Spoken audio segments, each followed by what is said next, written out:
Hello everyone, I'm Lauren Moreland and I am here today to talk to you guys about my consulting group called The Way to Spain. This is a training agency where we're here to be able to provide you guys with the knowledge of learning more about Spain's cultures and customs, communication styles, their belief systems, and the do's and don'ts when you go and visit.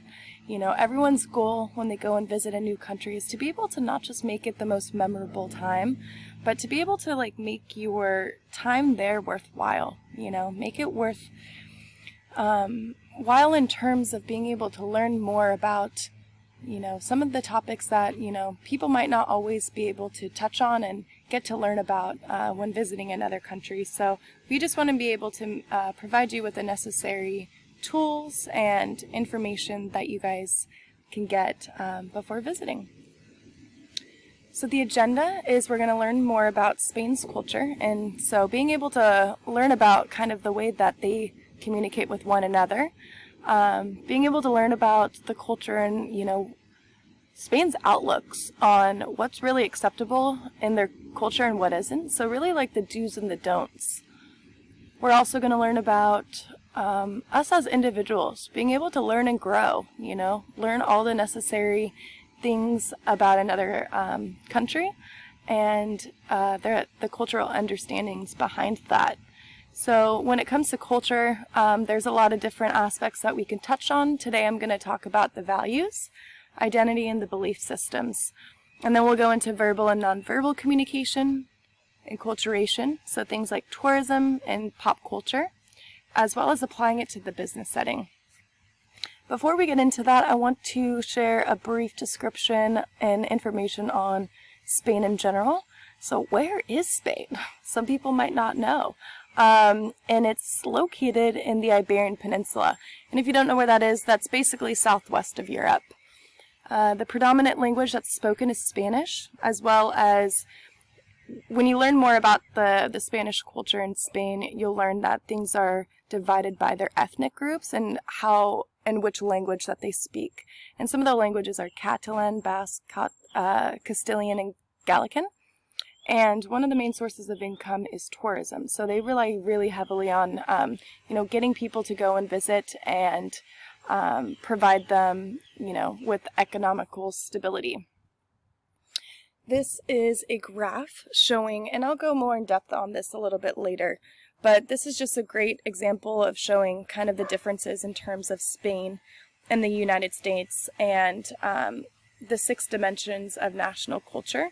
So things like, as you can see, individualism, there's a very big difference there. Uncertainty avoidance, indulgence, and things like that. And like I said, I'll talk about that on the next slide. So for Spain, one thing that's very high for them is uncertainty avoidance. So basically this is exactly what it sounds like, is, being able to avoid situations where you don't really know what to expect. So kind of like the future, uncertainty, things like that. And the Spaniards usually end up actually tending to avoid situations or opportunities where they don't really know what the outcome's going to be.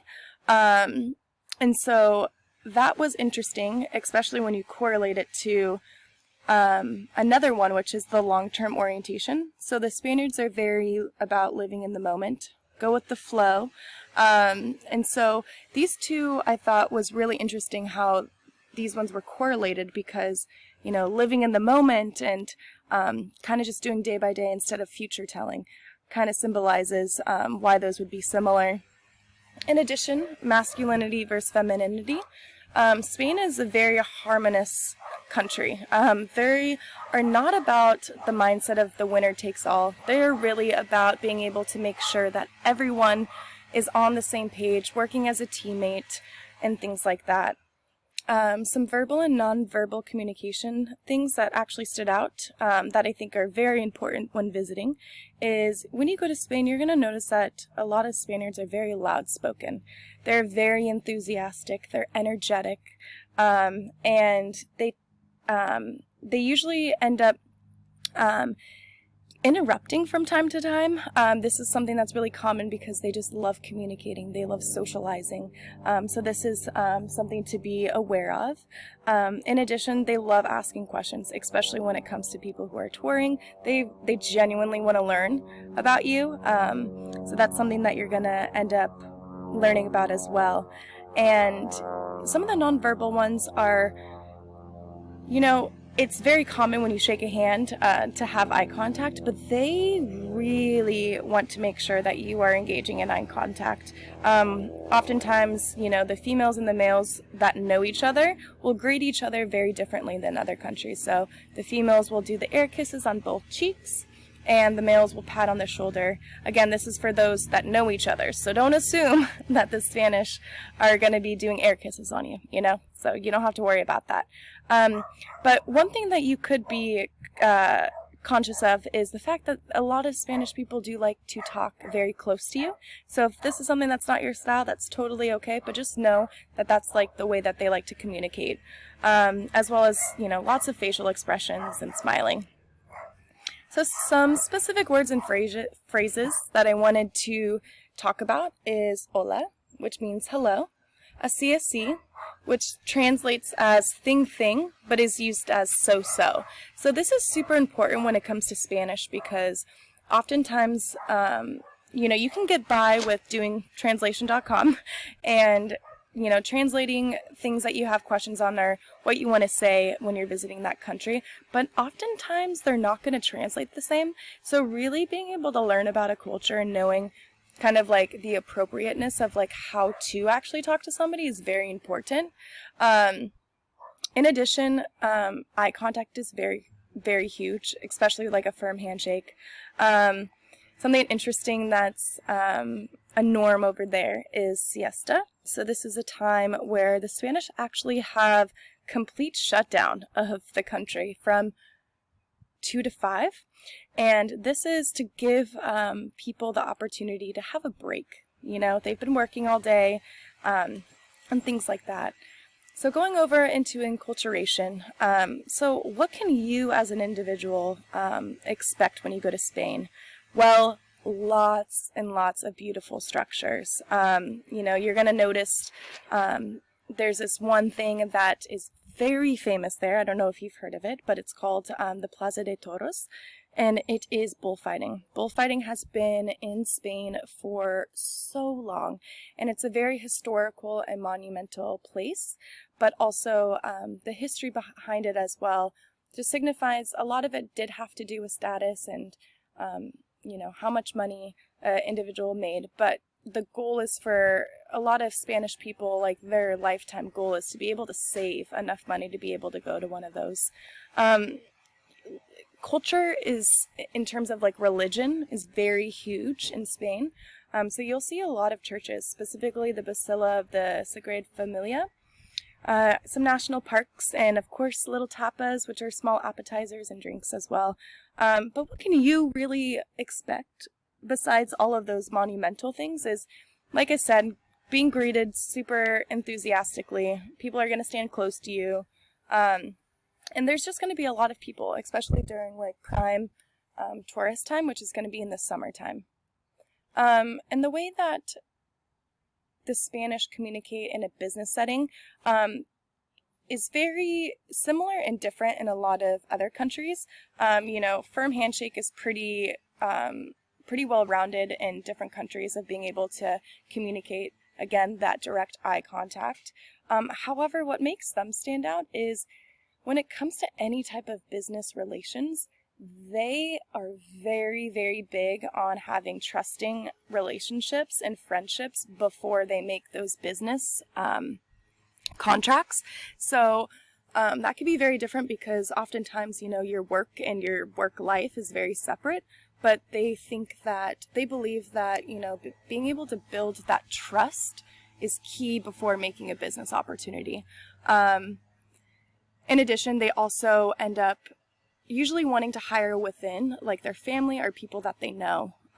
They prefer physical communication. They're extroverted, so very friendly. They're not really competitive at nature, so kind of like stated previously before, they're all about like not the winner takes all. They work as a team. They don't really like confrontation. So this shows a lot more of like modesty and respect. However, the Spanish do like to make sure that, you know, their roles are significantly identified.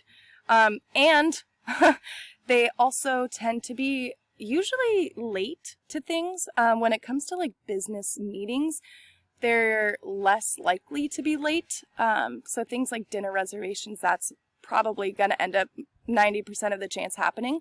But sometimes in a business setting as well. But they have like a grace period, so it's just not really frowned upon.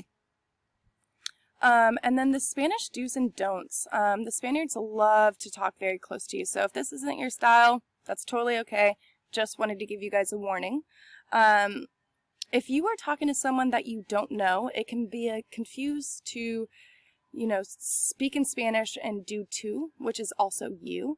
But you want to say usted, which is a way to be able to talk to somebody that you don't know, and kind of a significant factor of showing respect. Another huge thing for Spain is you don't really want to talk about the regionalism, so the different like Castilians and things like that, because that kind of just has a lot of debate around it. So yeah, don't expect punctuality. Shops won't be open in the middle of the day, and also no beachwear off of the beach. That's huge. So comparing the United States for Spain, so the United States are very direct. You know, when they have something that they want to say, they say it just plain and simple to your face. Spain, on the other hand, is very avoidant. They don't like confrontation, so they'll usually end up kind of being a little bit more modest in that sense. The United States is also known to be more risk-oriented, a lot more courageous, I guess, in terms of being able to do things that they don't know or try something new. Whereas in Spain, they don't like that uncertainty. So you'll see that as a very big difference as well. The U.S. is all about, you know, the winner takes all. Like I said previously, Spain is all about being able to build those trusting relationships and have harmony. So it's not as competitive. In the United States, don't bring up politics up as a conversation starter, just like in Spain, how you wouldn't do about the regionalism. The U.S. also puts a lot of stress on, you know, the future, not living in the moment. And so these are just things that are, you know, clearly very different between the United States and Spain. And that just goes to show that a lot of different countries are very different.